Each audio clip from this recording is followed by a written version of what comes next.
नमस्कार, मैं हूं आपके साथ मीनाक्षी रजत और आप देख रहे हैं हमारा खास शो विस्फोट। बुलेटिन में आज हम बात करेंगे यूक्रेन पर रूस के सबसे भयंकर हमलों की, जिसने यूक्रेन की धरती दहला दी है। पुतिन की सेना लगातार यूक्रेन के अलग अलग निशाना बना रही है इलाकों को। वहीं ज़ेलेंस्की अब एक नया शांति प्रस्ताव तैयार कर रहे हैं और ये शांति प्रस्ताव उनकी तरफ से ट्रंप को भेजा जाएगा। इस बीच जानकारी ये भी है कि अमेरिका नेटो से नाराज नजर आ रहा है और वो संगठन से अलग भी हो सकता है। लेकिन ऐसा क्यों है, इसके बारे में विस्फोट से विस्तार पूर्वक चर्चा करेंगे। इसके अलावा बुलेटिन में बात इजराइल के नए हथियार की भी होगी, जिसने दुनिया भर में तहलका मचा दिया है। इजराइल और अमेरिका में नया एरो 3 एयर डिफेंस सिस्टम विकसित किया है। यह सिस्टम अंतरिक्ष में सैटेलाइट्स को भी निशाना बनाने में सक्षम है। अब आप समझ जाइए कि इसकी जो ताकत है, इसकी जो क्षमता है, वो कितनी ज्यादा है। यानी जंग शुरू होने से पहले ही दुश्मन की आधी ताकत को यह खत्म कर सकता है। इस बड़ी खबर के बारे में भी आपको जानकारी देंगे और इसी के साथ बात होगी दक्षिण एशिया में जारी सैन्य संघर्ष की। थाईलैंड और कंबोडिया के बीच सैन्य संघर्ष लगातार चल रहा है। दोनों तरफ से तस्वीरें सामने आ रही हैं क्योंकि दोनों ही सेनाएं एक दूसरे पर जबरदस्त अटैक कर रही हैं। इनकी वजह से लाखों लोग प्रभावित भी हुए हैं। आज अपने इस खास कार्यक्रम में हम आपको बताएंगे कि इस संघर्ष की प्रमुख वजह क्या है और इसका क्या असर हो रहा है।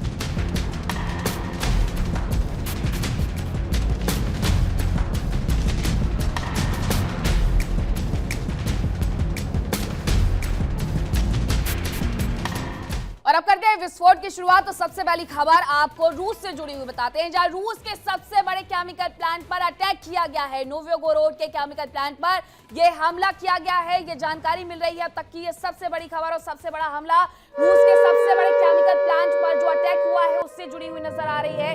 केमिकल प्लांट पर अटैक किया गया, कहां पर यह अटैक किया गया है? यह अटैक हुआ है नोविगोरोड के केमिकल प्लांट पर, वहां पर यह हमला किया गया है। एक बड़े नुकसान के बारे में भी जानकारी मिल रही है। ये बड़ी खबर इस लिहाज से हो जाती है कि दोनों ही तरफ से जिस तरीके से अटैक किए जा रहे हैं, जो उसकी तस्वीरें निकल करके सामने आ रही है वो जरा देखिए।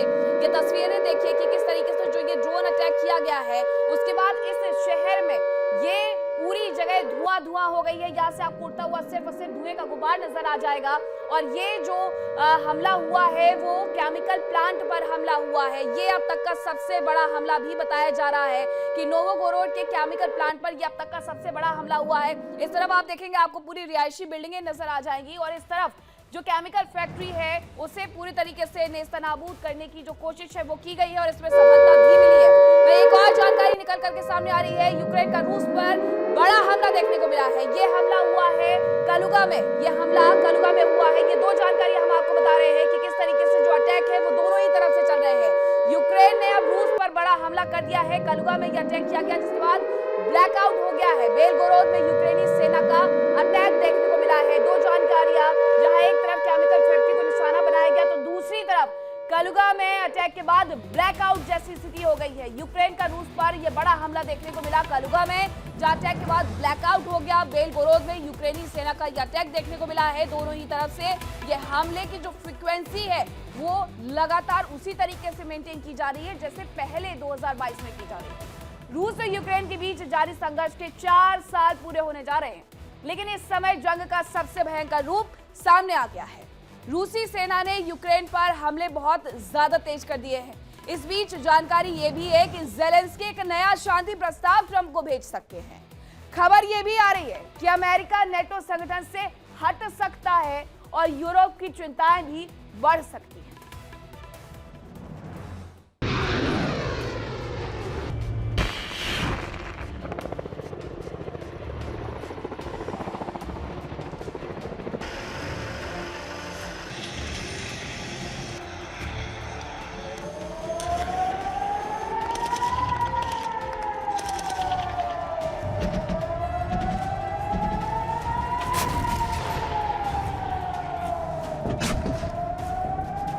रूस करेगा यूक्रेन का संपूर्ण विनाश।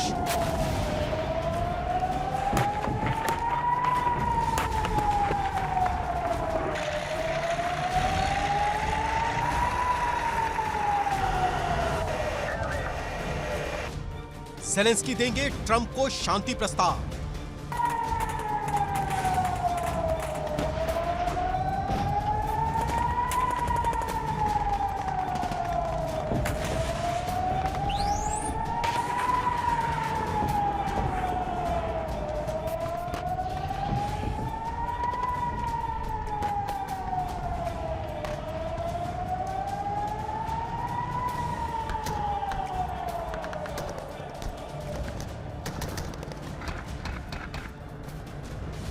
नेटो से दूर हो रहा अमेरिका।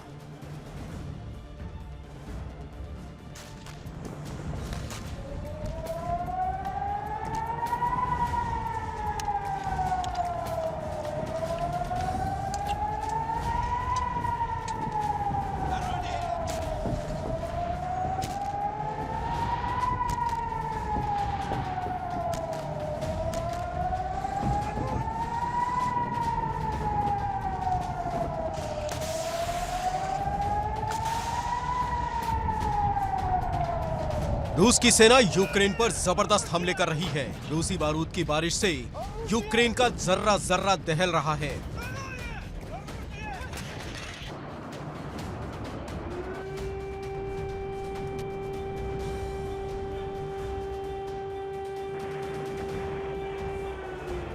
जिन मैदानों में कभी बच्चों के खेलने की आवाजें गूंजती थी, आज ब्लास्ट की आवाज से दहल रहे हैं।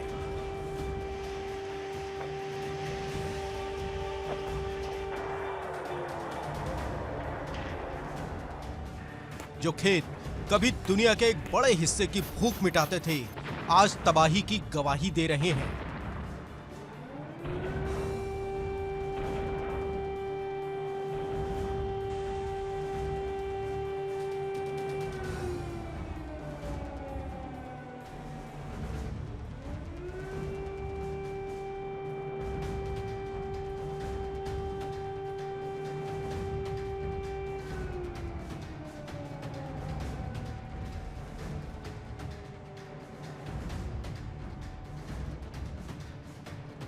रूस की सेना यूक्रेन के एक के बाद एक हिस्से पर कब्जा करती जा रही है।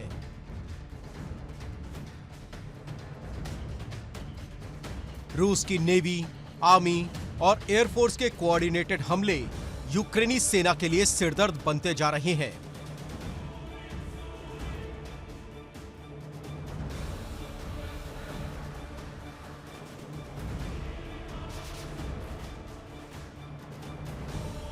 यूक्रेन के कई इलाकों में ज़ेलेंस्की के जवान परेशान हैं। वो या तो सरेंडर कर रहे हैं या फिर पोस्ट छोड़कर पीछे हट रहे हैं।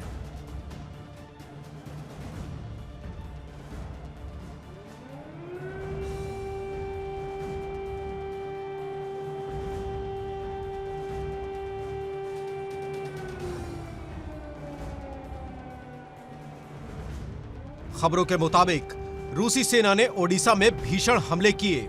इन हमलों में यूक्रेन की सेना का हेडक्वार्टर तबाह हो गया। इसे यूक्रेनी सेना के लिए एक बड़ा झटका माना जा रहा है।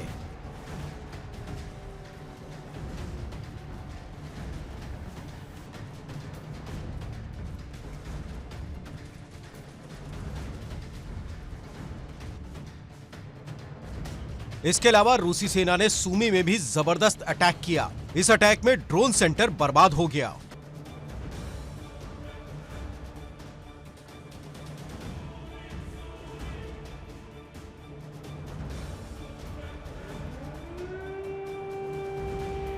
पुतिन के जवानों ने चेरनीहिव में ड्रोन कमांड सेंटर को भी तबाह कर दिया।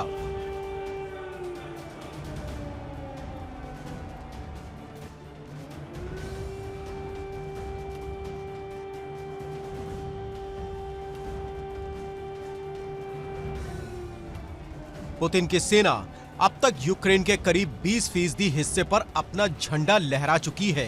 पुतिन के जवानों ने डोनेस्क में एक कदम आगे बढ़ाते हुए एक गांव पर कब्जा कर लिया, जबकि ज़ैपोरिज़िया के भी एक इलाके पर अपना कब्जा जमा लिया।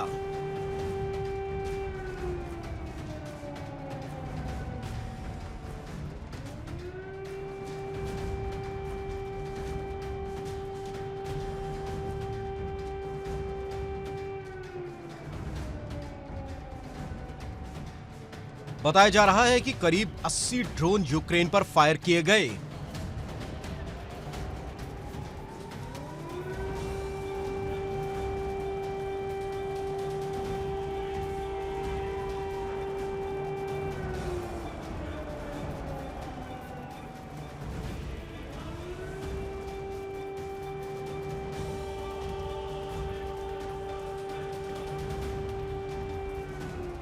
हालांकि यूक्रेनी एयर डिफेंस सिस्टम ने 50 ड्रोनों को तबाह कर दिया, जबकि 30 ड्रोन अपने लक्ष्य को हासिल करने में सफल रहे।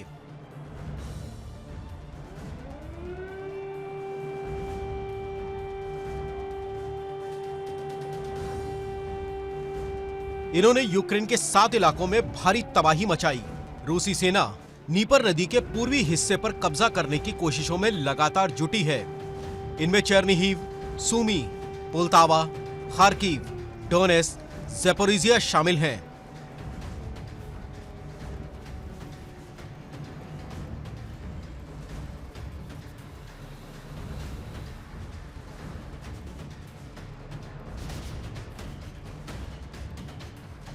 इसके अलावा रूसी नौसेना लगातार यूक्रेन के समुद्री तट वाले शहर ओडेसा पर भी हमले कर रही है।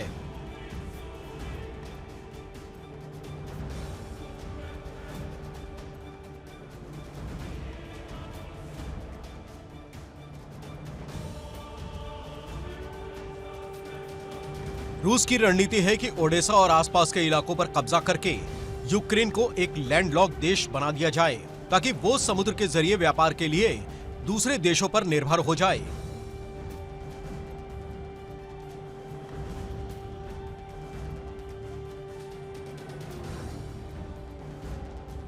इससे रूस को 2 फायदे हो सकते हैं। पहला ये कि यूक्रेन को आर्थिक नुकसान होगा और दूसरा ये कि रूस का क्रीमिया सुरक्षित हो जाएगा।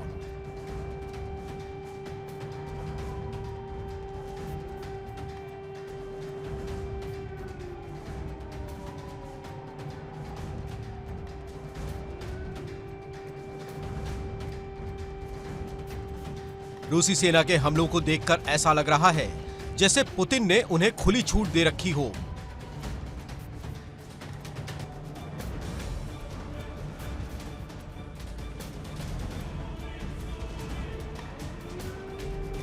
खबरों के मुताबिक जवानों को परमाणु हथियार छोड़कर बाकी हर तरीके के हथियार इस्तेमाल करने की इजाजत है।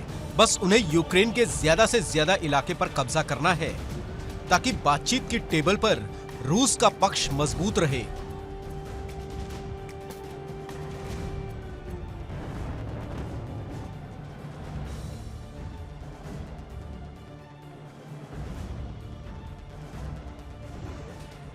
इस बीच खबर है कि ज़ेलेंस्की का एक ऑडियो लीक हो रहा है, जिसमें उन्होंने मान लिया कि यूक्रेन में फिलहाल इतना दम नहीं है कि वो क्रीमिया को रूस से वापस ले सके।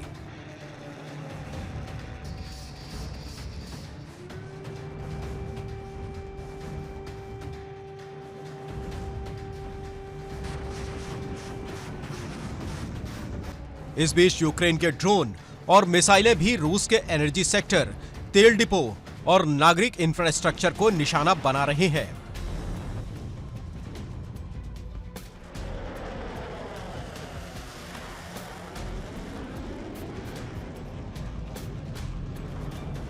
इस बीच एक बड़ी घटना हुई। रूस के सेंट पीटर्सबर्ग के एक बाजार में आग लग गई, जिसमें एक शख्स की मौत हो गई। इस घटना में इमारत लगभग पूरी तरह नष्ट हो गई। हालांकि मामले की जांच चल रही है, लेकिन ये बड़ा सवाल है कि कहीं ये आग यूक्रेन के हमलों की वजह से तो नहीं लगी।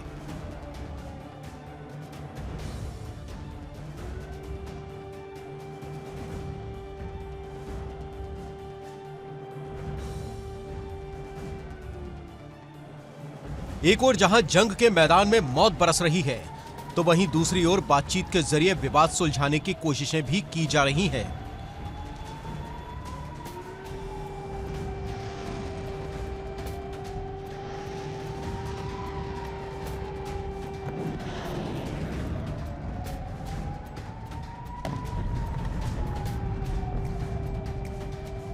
बताया जा रहा है कि यूक्रेन जल्द ही अमेरिका को एक शांति प्रस्ताव भेजेगा। दरअसल ट्रंप का शांति प्रस्ताव ज़ेलेंस्की को पसंद नहीं आया। ज़ेलेंस्की यूक्रेन की जमीन रूस को देने के पक्ष में नहीं है और अब कीव एक नया शांति प्रस्ताव तैयार कर रहा है। ज़ेलेंस्की का कहना है कि एक 20 सूत्रीय शांति योजना को अंतिम रूप दिया जा रहा है और जल्द ही इसे ट्रंप के सामने पेश किया जाएगा। ज़ेलेंस्की को उम्मीद है कि करीब 4 साल से चल रही इस जंग की आग इस प्रस्ताव के पानी से ठंडी हो सकती है। ज़ेलेंस्की का दावा है कि ट्रंप की टीम और यूरोपीय भागीदारों के साथ तालमेल बैठाकर ये प्रस्ताव तैयार किया जा रहा है।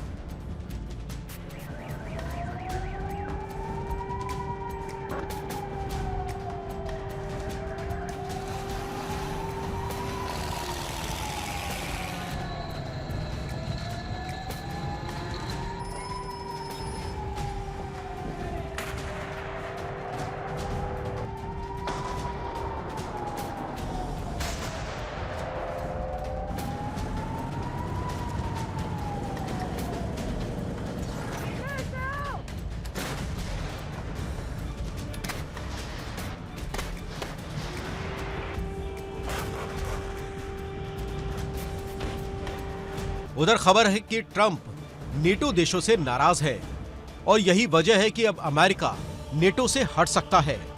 अमेरिकी कांग्रेस में एक प्रस्ताव पेश किया गया जिसमें कहा गया कि अब नेटो का मूल उद्देश्य खत्म हो चुका है। ऐसे में संगठन से जुड़े रहना बेकार है। ट्रंप नेटो से हटने जा रहे हैं क्योंकि उनका मानना है कि नेटो अमेरिका के हितों की रक्षा नहीं कर पा रहा है। नेटो का पूर्व की ओर विस्तार ही तनाव की वजह बन रहा है। नेटो अब विश्वसनीय संगठन नहीं रह गया है। नेटो की स्थापना पूर्व सोवियत संघ के खतरे से निपटने के लिए की गई थी। अब सोवियत संघ ही नहीं है। ऐसे में नेटो का मूल उद्देश्य ही खत्म हो चुका है। दरअसल ट्रंप नेटो के रक्षा बजट पर होने वाले भारी भरकम खर्च को अमेरिकी लोगों पर नहीं डालना चाह रहे हैं।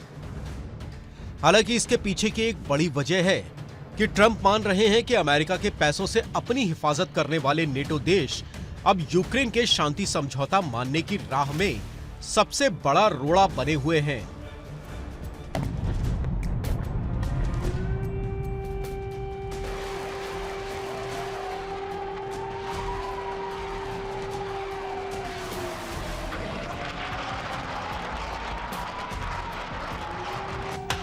फिलहाल खबरों के मुताबिक नेटो के कुछ ही देश अपनी जीडीपी का 2% से ज्यादा हिस्सा रक्षा बजट पर खर्च करते हैं, जबकि अमेरिका चाह रहा है कि साल 2027 तक सभी नेटो देश अपनी जीडीपी का 5% रक्षा बजट पर खर्च करें।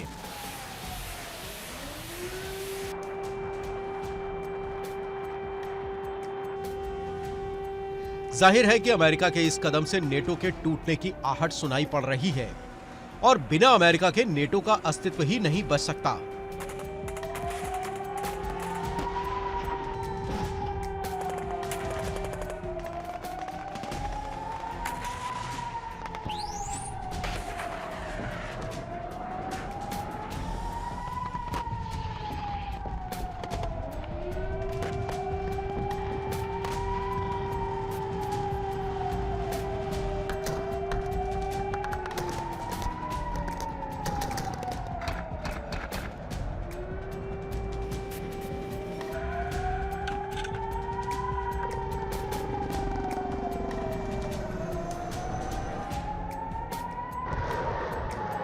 फिलहाल अमेरिका यूरोप से अपनी सेनाएं हटा रहा है।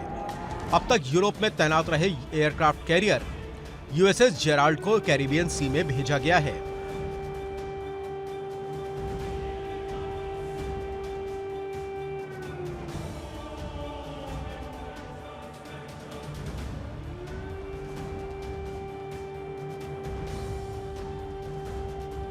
इसके अलावा बाल्टिक देशों एस्टोनिया, लातविया, लिथुआनिया में मौजूद 101वीं एयरबोर्न डिवीजन की इन्फेंट्री ब्रिगेड कॉम्बैट टीम को भी वापस बुला लिया गया है। इस ब्रिगेड में 3000 सैनिक बाल्टिक देशों में तैनात थे। हालांकि नेटो को अमेरिका के इस कदम की आशंका पहले से ही थी। शायद यही वजह है कि उन्होंने अब अपनी सुरक्षा का इंतजाम करना खुद ही शुरू कर दिया है।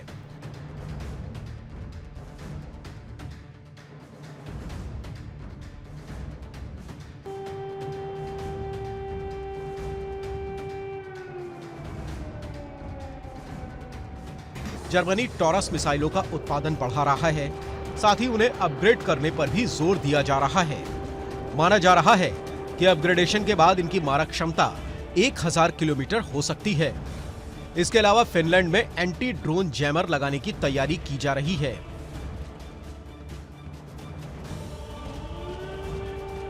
इन्हें पावर सिस्टम के पास तैनात किया जा सकता है। इनके लगने से ड्रोन का ऑपरेटर से संपर्क कट जाएगा और वो अपने टारगेट को हिट नहीं कर पाएंगे।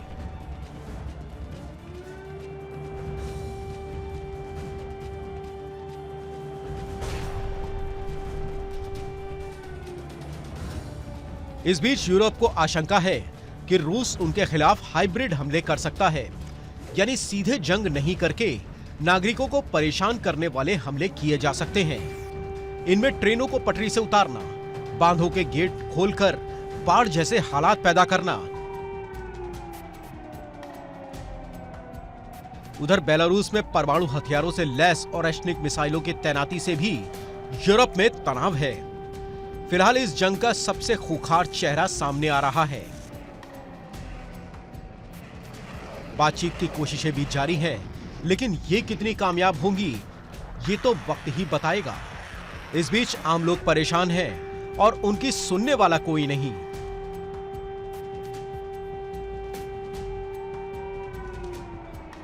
सवाल यह है कि उनकी समस्याएं कब खत्म होंगी।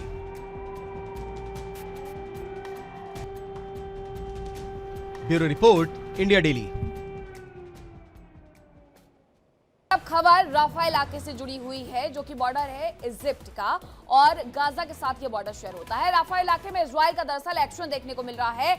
हमास की सुरंग की जानकारी मिली है। 10 किलोमीटर लंबी सुरंग में 80 कमरे मौजूद है। सुरंगों का जो जाल है वो गाजा में फैला हुआ है। ऐसे में राफा इलाके के बारे में ये सूचना है कि हमास की सुरंगों के बारे में जो जानकारी मिली है वो ये कहती है कि 10 किलोमीटर लंबी सुरंग बनाई गई है। 80 कमरे भी वहां पर मौजूद है। एक पूरा का पूरा जो वीडियो है वो आईडीएफ की तरफ से दरअसल ये बनाया भी गया था, जिसमें ये दिखाया गया था कि किस तरीके से वहां पर सुरंगों का जो जाल है वो गाजा में बिछा दिया गया है और इन्हीं सुरंगों को एक्सेस करके जो हमास के आतंकी है वो आतंकी गतिविधियों को पूरी तरीके से एक्सेस करते हैं, वहीं से संचालित करते हैं। अब ऐसे में एक जानकारी और मिली है कि 10 किलोमीटर तक जो लंबी सुरंग है राफा बॉर्डर पर, जो कि इजिप्ट के साथ लगता है बॉर्डर, वहां पर 10 किलोमीटर लंबी सुरंग में 80 कमरे हमास की तरफ से बनाए गए हैं। यही वजह है कि गाजा में इजरायली डिफेंस फोर्स ने अपना पूरा गढ़ बनाया हुआ है। वहां पर उनके टैंक, वहां पर उनके जवान आपको घूमते हुए नजर आ जाएंगे और ये सब इसीलिए है क्योंकि हमास को पूरी तरीके से जो खत्म करने की कसम है वो इजरायली डिफेंस फोर्सेस की तरफ से खाई गई है। अब ऐसे में जब 80 कमरे मिले हैं, एक लंबी सुरंग मिली है, तो कहीं ना कहीं ये जानकारी पुख्ता हो जाती है कि इस पर आगे बढ़ते हुए आईडीएफ की तरफ से कार्रवाई की जाएगी। इजराइल और अमेरिका एक ऐसे हथियार को लेकर के आगे बढ़ रहे हैं जो कि अंतरिक्ष से आने वाली मिसाइलों को भी मार गिरा सकता है। और तो और ये जंग के दुश्मन सीधी दुश्मन की जो ताकत है उसे आधा करने का भी मादा रखते हैं। तो कौन सा है वो हथियार और कैसी है उसकी ताकत, आइए आपको बताते हैं।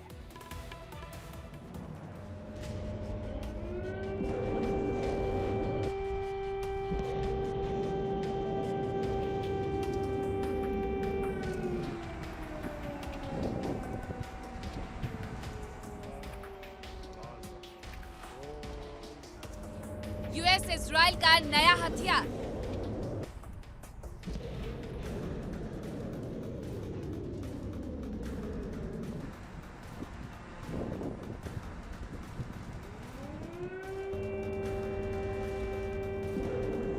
स्पेस में सैटेलाइट भी नहीं होंगे सुरक्षित।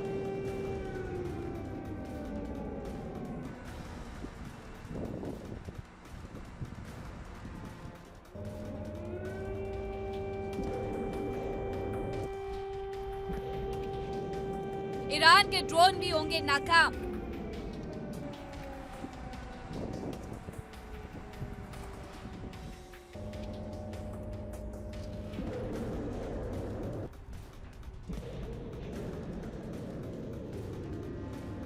अमेरिका इजराइल अब अगली पीढ़ी के हथियारों के निर्माण पर काम कर रहे हैं।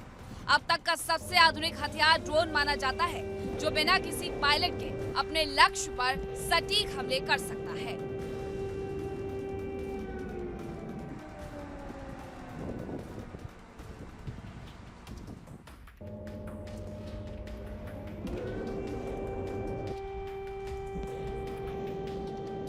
ड्रोन्स के इस्तेमाल से किसी पायलट को खोने का खतरा भी नहीं रहता है और ये फाइटर एयरक्राफ्ट के बराबर महंगा भी नहीं होता।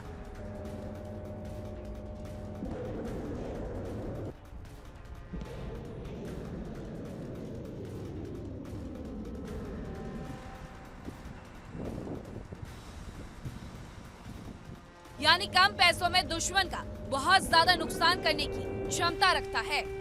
लेकिन अब अमेरिका और इजराइल ने एक कदम आगे बढ़ाते हुए ऐसा हथियार विकसित किया है जो स्पेस में मौजूद दुश्मन के सैटेलाइट्स का भी शिकार कर सकता है। यानी ड्रोन को कंट्रोल करने वाली ताकत ही खत्म हो जाएगी।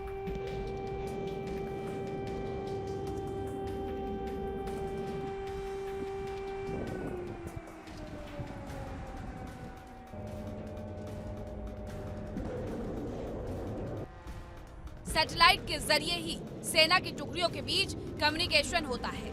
ड्रोन का कंट्रोलर से संपर्क रहता है।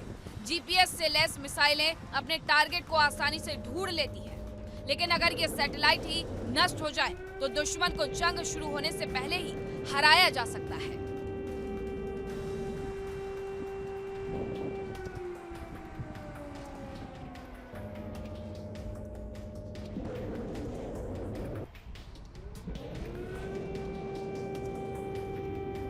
अमेरिका और इजराइल का नया हथियार एरो 3 एयर डिफेंस सिस्टम बेहद खतरनाक है।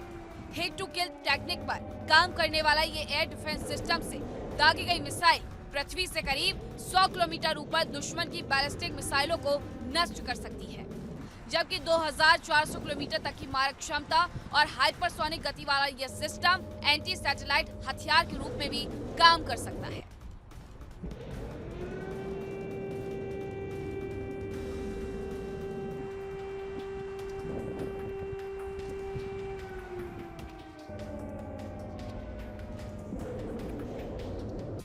यानी इस सिस्टम से लॉन्च की गई मिसाइल अंतरिक्ष में जाकर दुश्मन के सैटेलाइट को नष्ट कर सकती है। इसके अलावा ये महाविनाशक हथियारों से लैस बैलिस्टिक मिसाइलों को भी बीच रास्ते में ही नष्ट कर सकता है।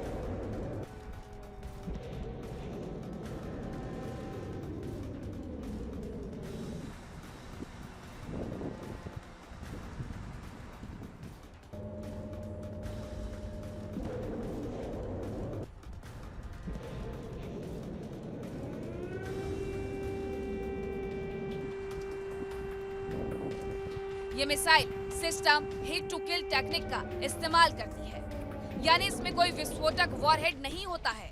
ये मिसाइल सीधे दुश्मन की मिसाइल से टकराकर उसे नष्ट कर देती है।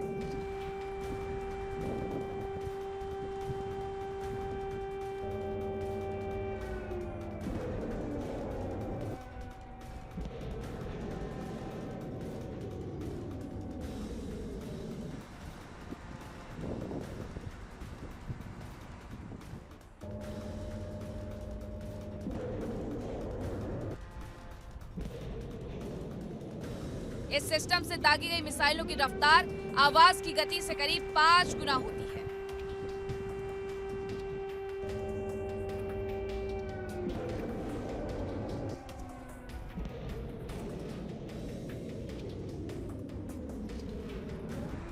यानी मैक 5 की स्पीड से अपने टारगेट की ओर बढ़ती है। इसमें 2 सॉलिड प्रोपल्शन स्टेज होते हैं, पहला बूस्टर और दूसरा सस्टेनर। इनकी मदद से मिसाइल अंतरिक्ष में भी तेजी से पहुंच सकती है।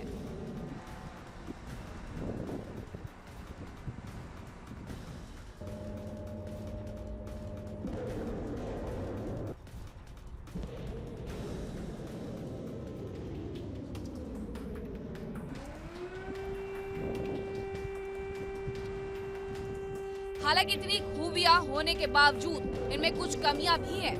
सबसे बड़ी कमी है कि इसकी कीमत बहुत ज्यादा है। अगर दुश्मन कम कीमत की मिसाइलें दागता है तो उन्हें इंटरसेप्ट करने के लिए इस सिस्टम से काफी महंगी मिसाइलें दागनी होंगी।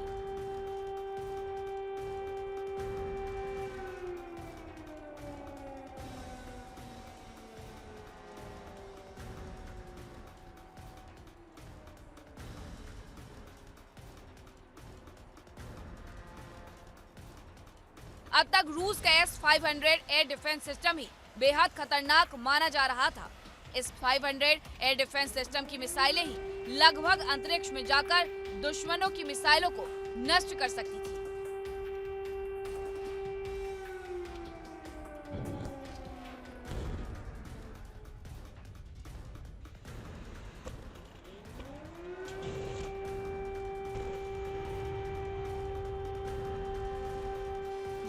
डिफेंस सिस्टम भारत को मिलने जा रहा है। अमेरिका हमेशा से ही इजराइल का साथ देता रहा है। अमेरिका ने इजराइल को कई खतरनाक हथियार दिए हैं। अमेरिका का F-35 fighter jet middle east में केवल इजरायली वायुसेना ही इस्तेमाल करती है।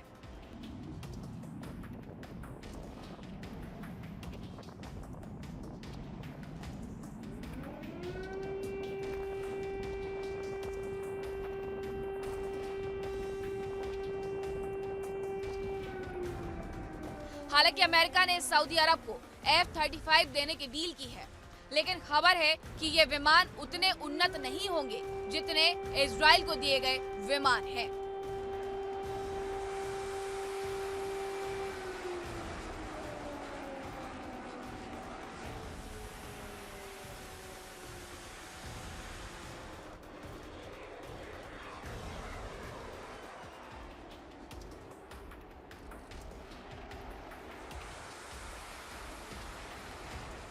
इसके अलावा अमेरिका की ओर से इजराइल को JDAM यानी joint direct attack munition kits दी गई। ये किट किसी भी सामान्य बमों को सटीक निशाना लगाने वाले स्मार्ट बम में बदल देती है। ये तकनीक अमेरिका की बोइंग कंपनी ने विकसित की है।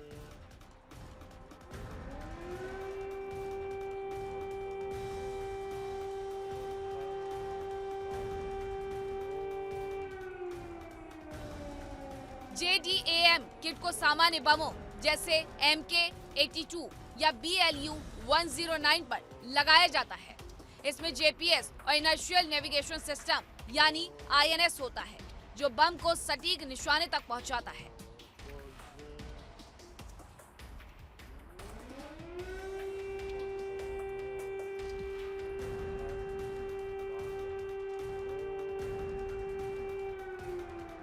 मिडिल ईस्ट में ईरान लगातार अपनी ताकत बढ़ा रहा है। उसके ड्रोन काफी ताकतवर माने जा रहे हैं, लेकिन अगर इजराइल और अमेरिका का arrow 3 missile defence system Iran के सैटेलाइट्स को ही निशाना बनाता है, तो यकीनन उसके कम्युनिकेशन सिस्टम को भारी नुकसान पहुंच सकता है और इसके माध्यम से ड्रोन के साथ ही मिसाइल सिस्टम भी ठप पड़ सकते हैं।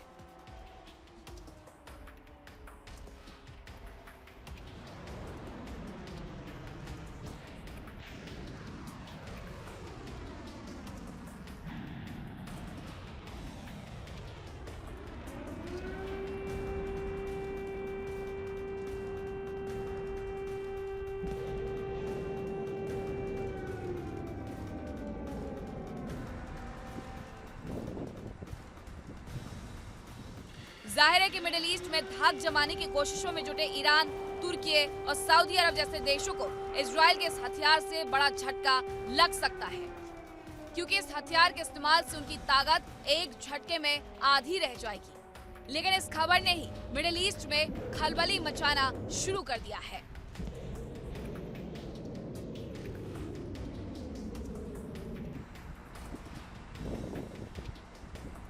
Bureau report, India daily.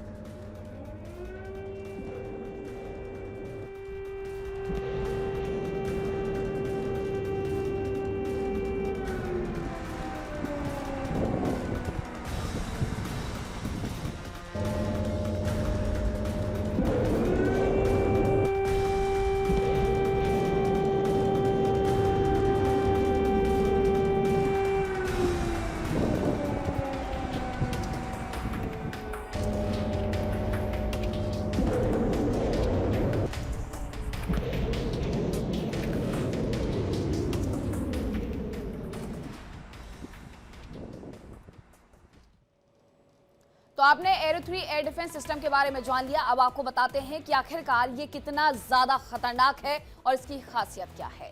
पृथ्वी से 100 किलोमीटर ऊपर जाकर के ये हमला करने में सक्षम है, ये इसकी सबसे बड़ी खासियत है। इसके अलावा और भी बहुत सारी खासियत है, जैसे एंटी सैटेलाइट हथियार के रूप में ये काम कर सकता है। अब इसे जब बनाया जा रहा है, विकसित किया जा रहा है, तो बहुत से देश कहीं ना कहीं इससे डरे हुए नजर आ रहे हैं। एंटी सैटेलाइट हथियारों के रूप में काम कर सकता है एरो 3, जैसे कि हमने आपको बताया। इसके साथ ही बैलिस्टिक मिसाइलें सैटेलाइट पर भी ये हमला करने की क्षमता रखता है। सैटेलाइट पर हमला करने की क्षमता रखना यानी अपने आप में उन्नत किस्म का ये एयर डिफेंस सिस्टम है। हिट टू किल टेक्निक पर यह आधारित है। एरो 3 डिफेंस सिस्टम सीधे हिट करता है और वहीं पर हवा में हो या कहीं पर भी हो उस एम को भेद करके वहीं पर मार गिराने में ये सक्षम होता है। ये इसकी सबसे बड़ी खासियत है। दुश्मन की मिसाइल से टकरा करके नष्ट नहीं करती है एरो 3 की मिसाइल। ये नष्ट नहीं होती एरो 3 की मिसाइल, दुश्मन की मिसाइल से टकराएगी लेकिन नष्ट नहीं होगी। एरो 3 एयर डिफेंस सिस्टम की मारक क्षमता करीब 2400 किलोमीटर है। अब आप समझ जाइए कि किस तरीके से ये दुश्मन के घर में जाकर के वहीं पर उसकी मिसाइलों को नेस्तनाबूद कर सकती है। मैक 5 की स्पीड से उड़ान भर सकती है ये मिसाइल जो इससे निकलती है। मैक 5 की स्पीड बहुत ज्यादा होती है और उस स्पीड से अगर ये उड़ान भर सकती है तो अपने आप में उन्नत है। एरो 3 की जो एक इंटरसेप्टर मिसाइल है इसकी लागत जो है वो 2 से 4 मिलियन डॉलर है, यानी कि खर्चीला भी है, महंगा भी है और यही वजह है कि ये उन्नत किस्म का भी है। ज्यादा कीमत की मिसाइलें ही एरो 3 सिस्टम की कमी है, ये सबसे बड़ी कमी भी है, लेकिन ये सबसे ज्यादा क्षमता भी देता है, इसलिए इसकी कीमत इतनी ज्यादा रखी गई है कि 2 से 4 मिलियन डॉलर में इसे बनाया जाता है। अब खबरों की तरफ आगे बढ़ेंगे और बात करते हैं अपनी अगली खबर की। बात थाईलैंड की कर लेते हैं क्योंकि थाईलैंड की सेना का बड़ा आरोप सामने आया है। कंबोडिया की सेना पर यह बड़ा आरोप उसकी तरफ से लगाया गया है कि ड्रोन अटैक किया जा रहा है। ड्रोन अटैक का आरोप लगाया कंबोडिया ने 80 से ज्यादा ड्रोन भी दागे हैं, ये भी जानकारी मिल रही है।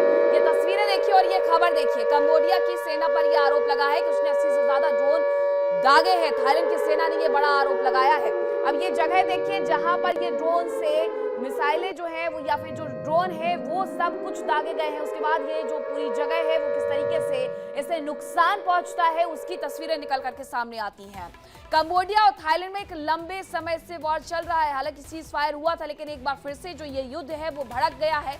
900 साल पुराने जो प्राचीन शिव मंदिर को लेकर के है। दोनों ही देशों की तरफ से ये दावा किया जाता है कि वो उसका हिस्सा है, लेकिन इस सब के बीच एक अचानक से युद्ध भड़का हुआ नजर आता है। सीज फायर के बाद एक बार फिर से जब ये युद्ध भड़का है तो 80 ड्रोन दागे जाने की खबर मिली है। ये पूरी जगह धुआं हो गई है। जहां जहां पर ड्रोन से निशाना साधा गया है, जहां जहां ड्रोन से एम किया गया है वो जगह पूरी तरीके से खत्म होने की कगार पर पहुंच गई है। दोनों ही देशों की तरफ से लगातार ताबड़तोड़ अटैक किए जा रहे हैं।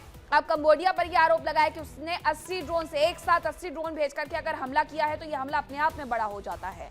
अब ऐसे में यह आरोप थाईलैंड की तरफ से लगाए गए हैं कि कंबोडिया ने ऐसा ही किया है, जिसके बाद यहाँ की जो तस्वीर है वो बदल गई है। अब एक और जानकारी आ रही है वो आपको बता देते हैं। 80 से ज्यादा ड्रोन दागने के बाद और क्या कुछ कहा गया है। थाईलैंड कंबोडिया युद्ध से लोग परेशान हो गए हैं।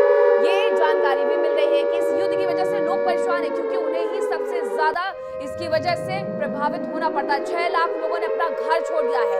थाईलैंड के 7 राज्यों में 4 लाख लोग प्रभावित हुए हैं। तो 2 जानकारियां, थाईलैंड में लोग प्रभावित हुए हैं, 7 राज्यों में 4 लाख लोगों ने अपना घर छोड़ दिया है। कंबोडिया पर दूसरी तरफ थाईलैंड ने यह आरोप लगाया है कि उसकी तरफ 80 ड्रोन भेजे गए हैं। 80 ड्रोन से उस पर हमला किया गया है। अभी ये युद्ध रुकते हुए नजर नहीं आ रहा है, बल्कि एक और वॉर फ्रंट खुल गया है, वो भी प्राचीन शिव मंदिर को लेकर के। थाईलैंड और कंबोडिया के बीच जंग चल रही है। दोनों देशों के एक दूसरे पर हमले लगातार चल रहे हैं।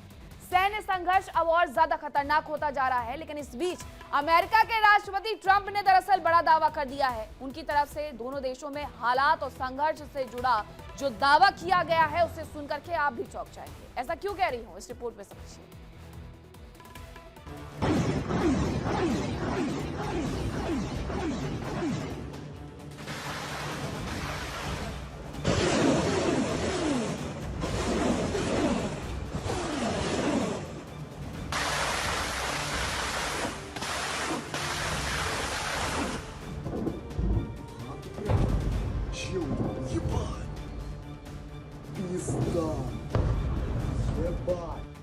कंबोडिया थाईलैंड में वॉर।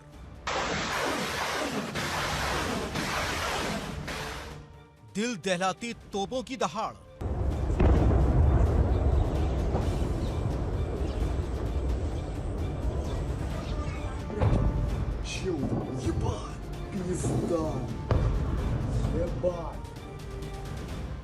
आसरा तलाशते मासूम लोग। Tôi không có tí đó, bông bông này. Bà. Tôi không có มาคนบ่ล่างโอ้ร้อนดอกก็ दक्षिण पूर्व एशिया इन दिनों जंग का नया एपिसेंटर बन रहा है। थाईलैंड और कंबोडिया के बीच जारी जंग अब और भीषण होती जा रही है। थाईलैंड की सेना ने आरोप लगाया कि कंबोडिया की सेना ने चोंग बोक और चोंग आन मा में हमला किया। थाई सेना के ठिकानों पर 80 से ज्यादा ड्रोन हमले किए गए। BM-21 रॉकेट और टैंक से भी फायरिंग की गई।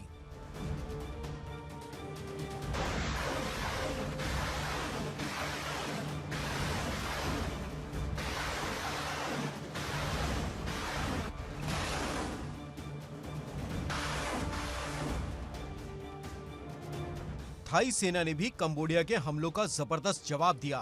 दोनों देशों की सेनाएं एक दूसरे पर rocket, drone, F-16 fighter jets, artillery और एंटी एयरक्राफ्ट मिसाइल का इस्तेमाल कर रही हैं।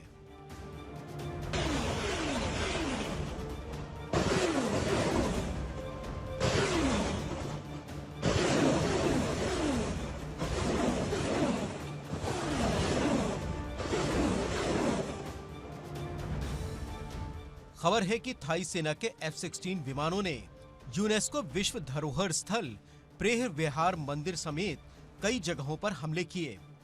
इसके अलावा एक प्राथमिक स्कूल को भी निशाना बनाया गया। ตู้ผมก็ตีได้บางคนเลยบ้าลดไปอยู่ล่างมาคนบ่ล่างโอ้ร้อนดอกก็ जबकि कंबोडिया से दागे गए रॉकेटों ने सूरिन प्रांत के फनोम डोंग रक अस्पताल को निशाना बनाया। हमले की वजह से चिकित्सा कर्मियों और मरीजों को सुरक्षित स्थानों पर ले जाना पड़ा। दोनों देशों के बीच तनाव की वजह से 6 लाख से ज्यादा लोगों का पलायन हो चुका है, जबकि 10 से ज्यादा जवानों की जान जा चुकी है।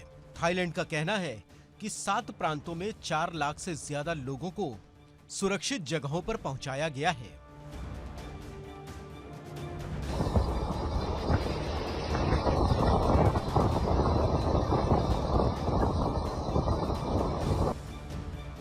अब आइए आपको बताते हैं कि दोनों देशों के बीच विवाद की मुख्य वजह क्या है।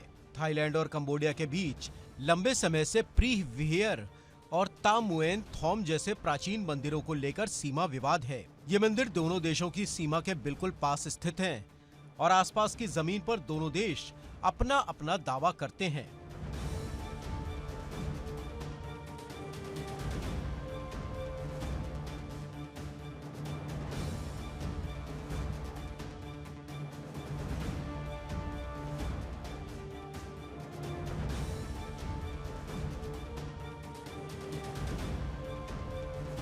बताया जा रहा है कि कंबोडिया थाईलैंड सीमा विवाद लगभग 1 सदी पुराना है। साल 1904 से 1907 के फ्रांसीसी सियामी समझौते की वजह से बने अस्पष्ट बॉर्डर के कारण विवाद शुरू हुआ। विवाद का केंद्र प्रीह विहेर मंदिर है, जो थाई कंबोडिया सीमा पर है। सीमा रेखा पर मौजूद इस प्राचीन मंदिर पर दोनों देशों के दावे का प्रमुख कारण है। अंतर्राष्ट्रीय न्यायालय ने सीमा रेखा पर मौजूद इस प्राचीन मंदिर पर दोनों देशों के दावे का प्रमुख कारण है कि अंतर्राष्ट्रीय न्यायालय ने साल 1962 में फैसला सुनाया था और मंदिर को कंबोडिया की संप्रभुता के अंतर्गत बताया था। मंदिर के आसपास का लगभग 5 स्क्वायर किलोमीटर का इलाका अब भी विवादित है और थाईलैंड उस पर अपना दावा छोड़ने को तैयार नहीं है। साल 1962 के बाद आए फैसले के बाद भी झड़प जारी रही और साल 2008 में विवाद खुले सैन्य संघर्ष में बदल गया।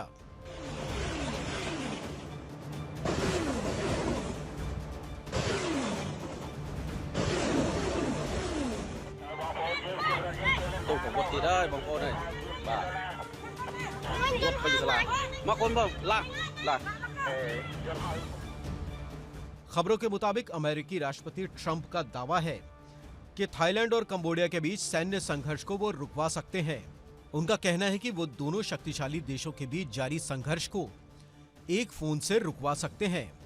हालांकि ट्रंप के बयान पर थाईलैंड के पीएम का कहना है कि ये उनका आंतरिक मामला है और इसमें किसी तीसरे पक्ष का दखल बर्दाश्त नहीं है।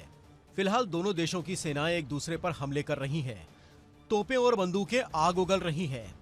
फाइटर जेट्स लगातार बारूद बरसा रहे हैं और इन सब के बीच लोग अपनी जान बचाकर भागने को मजबूर हैं। उनके आशियाने तबाह हो रहे हैं।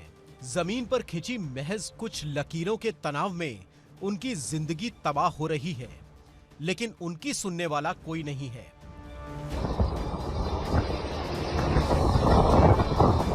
Bureau report, India daily.